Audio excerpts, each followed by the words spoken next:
Ya, manusia kita kan wajar kalau ada rasa takut, tapi jangan berlebih-lebihan. Rasa takut yang menghambatkan kita beraktivitas, rasa takut seolah-olah kita bisa terhindar dari kematian. Kalau sudah ditetapkan oleh Allah kematian, ya habis umur, tidak mungkin bisa kemana-mana.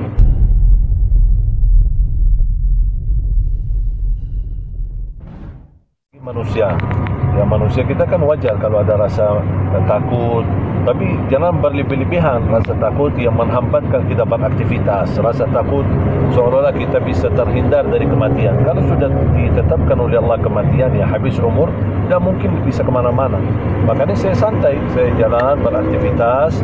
Alhamdulillah diberikan oleh Allah keselamatan, dan ini ujian menjadi pelajaran. Tinggal hanya meningkatkan waspada aja.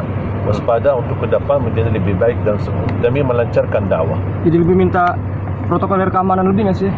Kalau secara pribadi saya tidak pernah minta, tapi alhamdulillah perhatian dari aparat polisi ketika kemarin habis kejadian.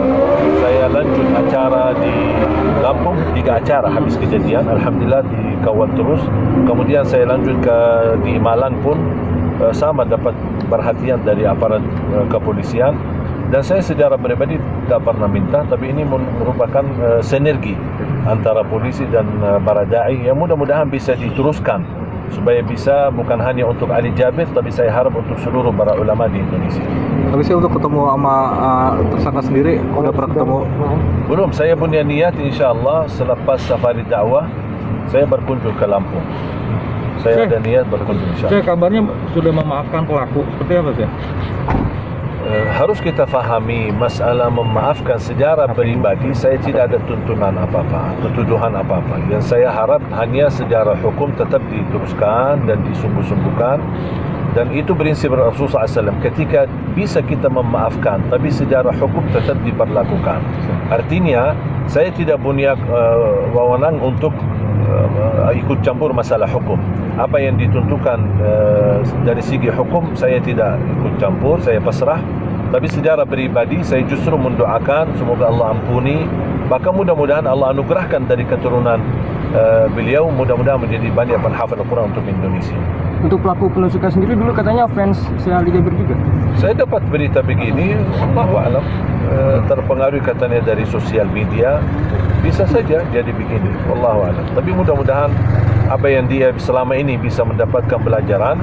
Mungkin salah satu acara di wawancara kalau tak salah di Fakta TV One, beliau sendiri menyampaikan juga permohonan maaf ketika ditanya gimana sama perilaku, dia bilang sama kurban, dia bilang saya mohon maaf, sama keluarganya pun dia mohon maaf. Jadi kita harus belajar saling memaafkan, tapi harus kita bedakan kata memaafkan orang, jangan dicampurkan dengan hukum. Mohon maaf kalau kita semua orang yang bersalah kita maafkan semua dan tidak dijalankan hukum, berarti buat apa ada penjara, buat apa ada polisi, buat apa ada hukum. Makanya kita harus tegakkan hukum ini supaya betul-betul menjadi pelajaran bagi orang lain dan juga bisa menyadarkan semua pihak untuk bagaimana kita harus waspada, termasuk ulama dan para dai kita.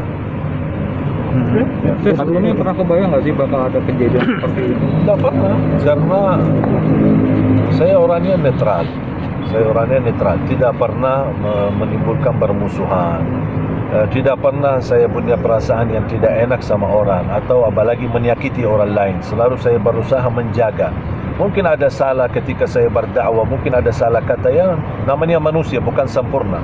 Tapi saya tidak punya musuh dimanapun. Saya selalu berbuat baik dan saya meyakini tidak semua masyarakat memiliki pandangan yang baik. Menurut saya ada orang yang suka, ada yang tidak suka.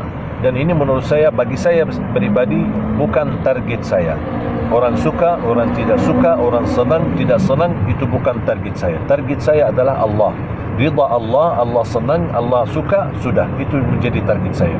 Itu yang menjadi nilai yang aku selalu cari. Tapi kalau manusia, tidak mungkin. Dan harus kita percaya dan yakini. Tidak akan mungkin semua manusia bersatu menyukai satu orang.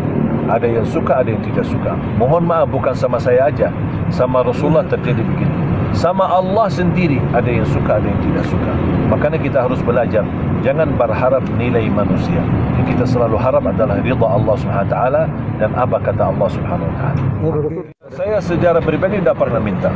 Saya tidak pernah minta. Tapi saya harap pertama para dai, para ulama tetap waspada kemanapun. Kalau bisa jangan beraktivitas sendirian, kemanapun sendirian. Jangan. Kalau bisa bersama keluarga atau bersama rombongan.